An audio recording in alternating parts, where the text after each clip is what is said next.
Hello, and good evening. This is Mrs. Innocenzi reporting live for the 5th grade Gravely News Network. Today I'm reporting from our largest region, the West. This region goes from the cold frozen tundra of Alaska all the way to the warm sunny beaches of Hawaii and California. In between, you will find mountain ranges, valleys, deserts, even volcanoes, and a rainforest. The West is made up of 11 states, and the states are divided into two subgroups, the mountain states and the Pacific states. The mountain states include Montana, Wyoming, Colorado, Utah, Nevada, and Idaho. The Pacific states are California, Oregon, Washington, Hawaii, and Alaska. Alaska and Hawaii are separated from the other states by land and water. They are not part of the continental U.S. Several mountain ranges cover much of the West. The largest mountain range is the Rocky Mountains, which forms the eastern edge of the region. The Rockies begin to our far north in Canada. From there, they stretch all the way south to Mexico, across Montana, Idaho, Wyoming, and Colorado.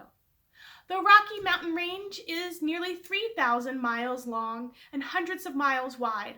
Along the Pacific coast, there are more mountain ranges. The low mountains of the coast ranges seem to rise right out of the Pacific Ocean. They form cliffs in many places along the coast, all the way up to Alaska. The highest mountain in the United States, Mount McKinley, is part of the Coast Range. Mount McKinley in Alaska is 20,320 feet high. The Sierra Nevada Mountains in the south and the Cascade Mountains in the north form the second long line of mountains in the west and are volcanic mountains. Volcanoes are openings in the Earth's surface. Gas, steam, and stone and ashes and melted rock are forced through the openings. The melted rock is called lava. Volcanic eruptions happen, but not often. A famous eruption happened in 1980 when Mount St. Helens erupted explosively. This eruption destroyed trees, melted ice and snow on the mountains, and caused landslides and floods. Animals were killed and some people were hurt.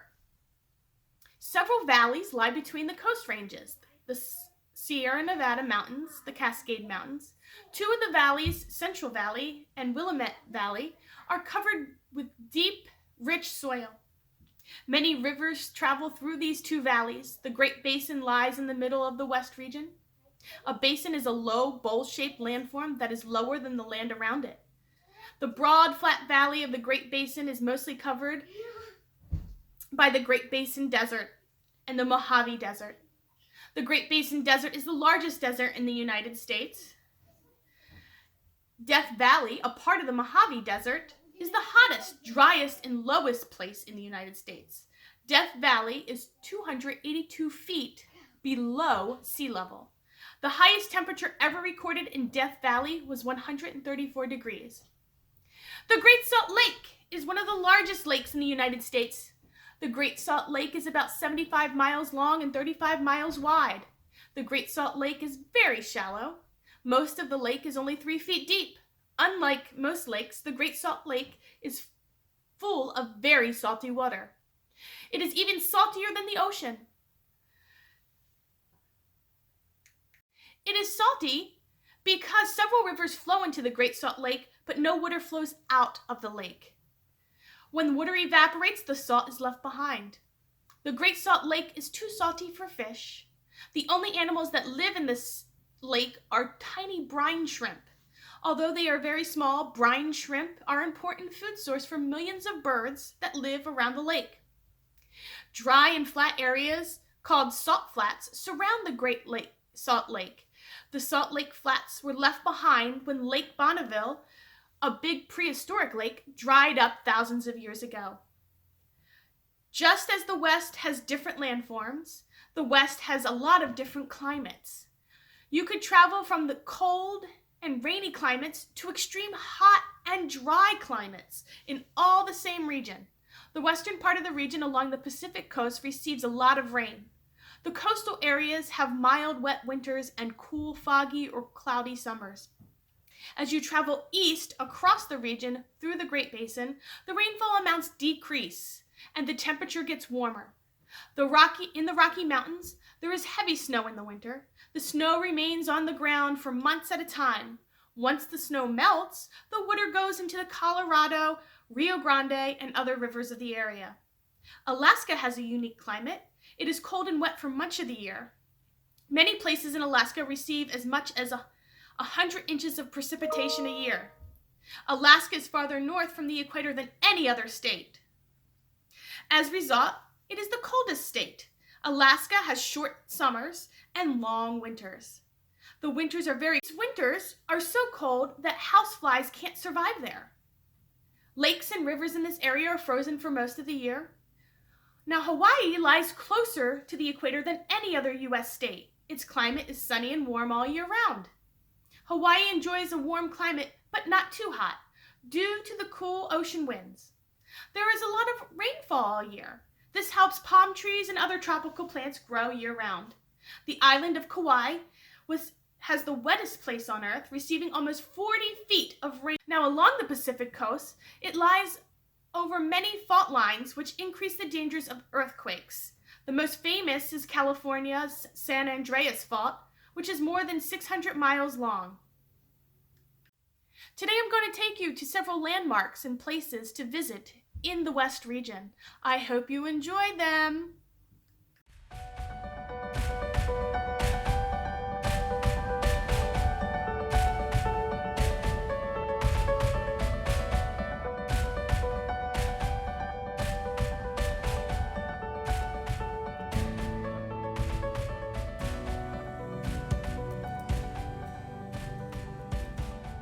Hello again, it's Mrs. Innocenza reporting live for the 5th grade Gravely News Network, and today I am reporting from Yellowstone National Park in Wyoming. The United States established Yellowstone National Park in 1872 as the world's first national park. Yellowstone covers more than 3,000 square miles, and it's bigger than the states of Delaware and Rhode Island combined.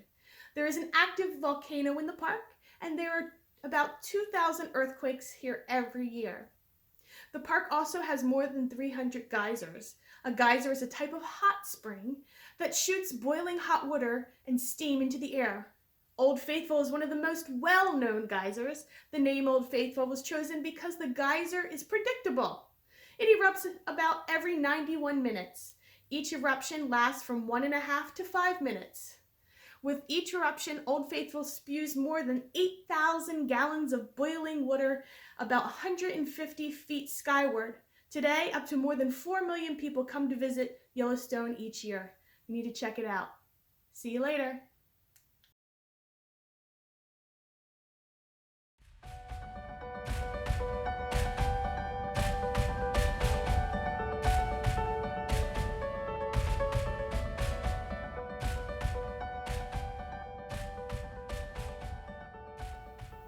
Whoa!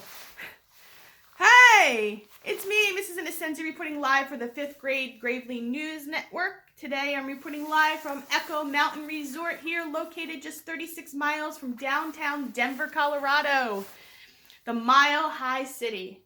Denver is nicknamed the Mile High City because its official elevation is exactly 1 mile above sea level.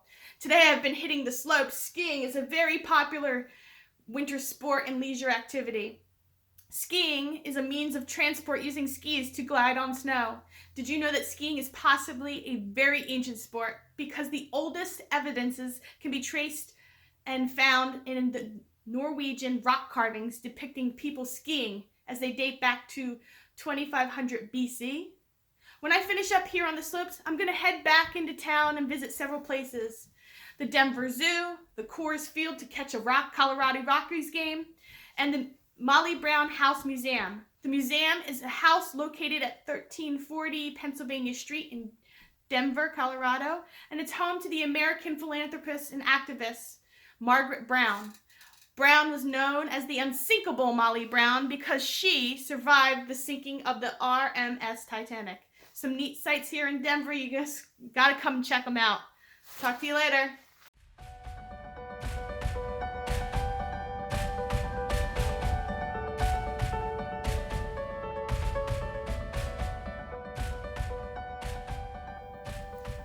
Hello, it's it's me, Mrs. Innocenzi, reporting live for the 5th grade Gravely News Network. Today I am here in Seattle, Washington at Pike Place Market.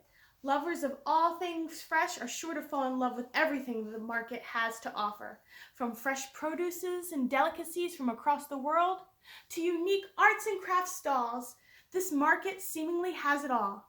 First opened in August 1907, this market is now considered the oldest continuously running public farmers market in the country. I'm here at Perfect Catch, a store where fishmongers have been throwing fish to each other for decades, and a long time have allowed guests to try their luck at catching fish too. Whew, I think I need a coffee. While I'm here, I'm going to visit the Pike Place Starbucks store, commonly called as the original Starbucks. This is the first Starbucks store established in 1971 here at Pike Place Market. The coffee is calling my name. Finally, my last stop here in Seattle, I will also visit the Space Needle. This iconic attraction is located right at the heart of Seattle and is a must visit while in Washington State. The view from atop is magnificent, to say the least, offering unsurpassed views of the spectacular city of Seattle. I'm going to check it out. See you later.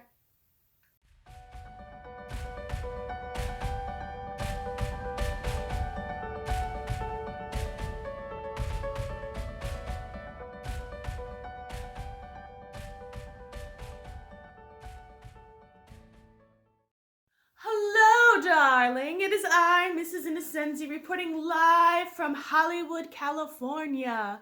Hollywood, informally, is known as Tinseltown and is an ethnically diverse, densely populated neighborhood in the central region of Los Angeles, California. It is a notable home to the U.S. film industry, including several of its historic studios.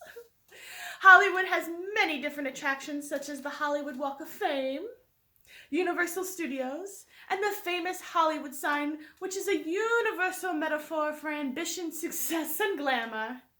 This sign stands prominently on the hill and has become one of the city's most evocative symbols.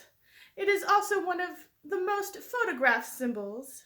Later, I'm planning to drive on up the coast to San Francisco. There I will visit the iconic Golden Gate Bridge. The Golden Gate Bridge is a suspension bridge, and it stretches 3 miles across the Golden Gate Strait. The bridge was opened in 1937 and was the longest suspension bridge in the world until 1964. The bridge has a special walkway for pedestrians and bicyclists, separate from the car traffic. There are so many things to see and do in San Francisco. I'll also take a boat out on the bay to visit Alcatraz Island, sometimes just called Alcatraz or The Rock. It's a small island in the San Francisco Bay in California, and it was first a lighthouse, then a military fort, then a military prison, and finally a federal prison. But in 1963, it became a museum, so I'm going to go check it out. See you later, darlings. Bye.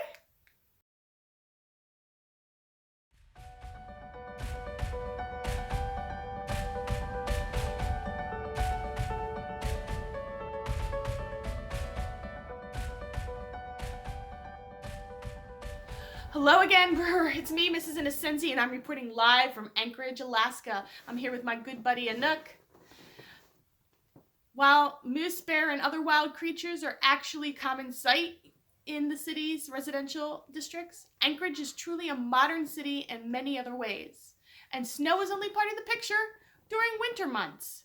Summer weather tends to be pleasantly mild, and during those super long daylight hours, it's time for everyone to get outside and enjoy it as much as possible.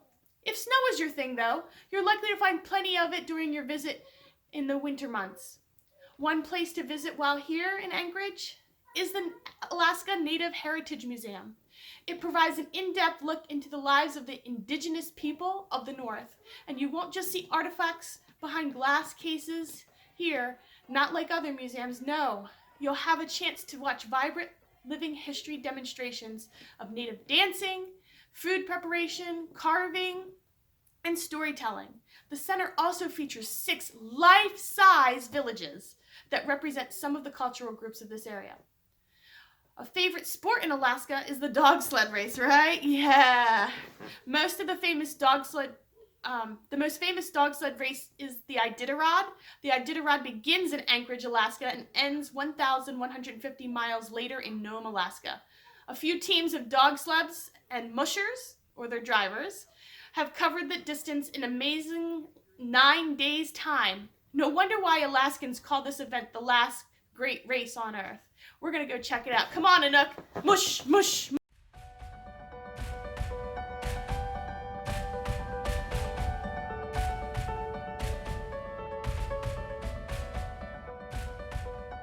Aloha.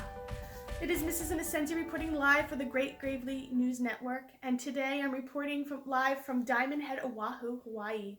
Oahu is a U.S. island in the Central Pacific, part of the Hawaiian island chain, and home to the state capital of Honolulu. Here at Diamond Head, it's a volcanic tuff on the Hawaiian island of Oahu.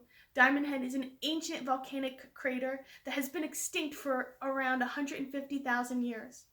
In early years, native people used the summit of Diamond Head as a lookout for spotting menacing fleets of war canoes.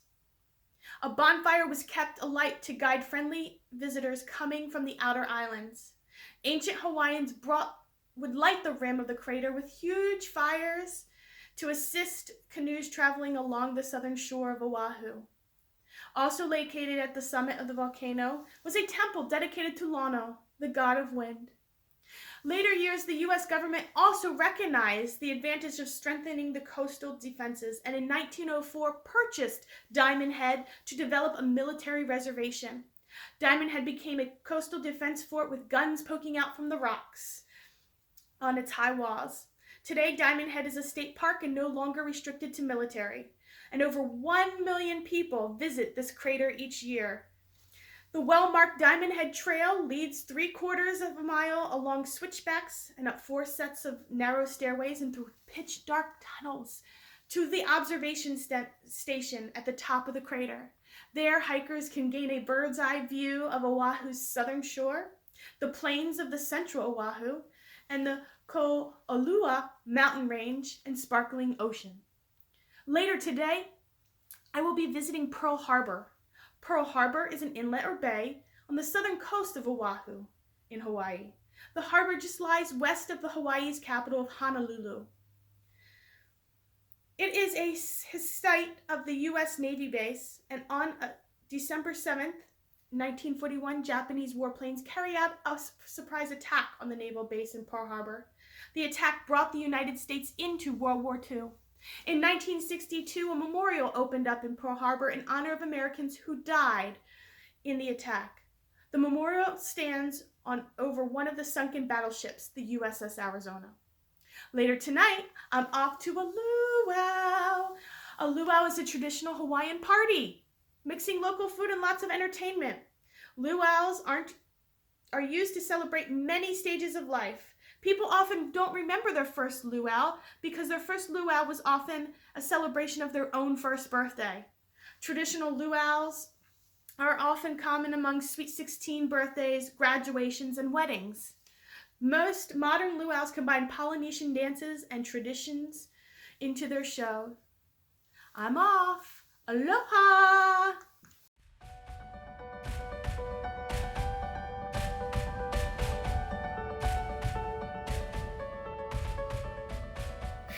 I made it back to the studio just in time. Thanks for coming and seeing the different parts of the West, my friends. I hope to hear from you soon. I can't wait to see if you have other places in the West that would be a great place to visit. Mrs. Innocenzi, reporting for the 5th Grade Gravely News Network, over and out.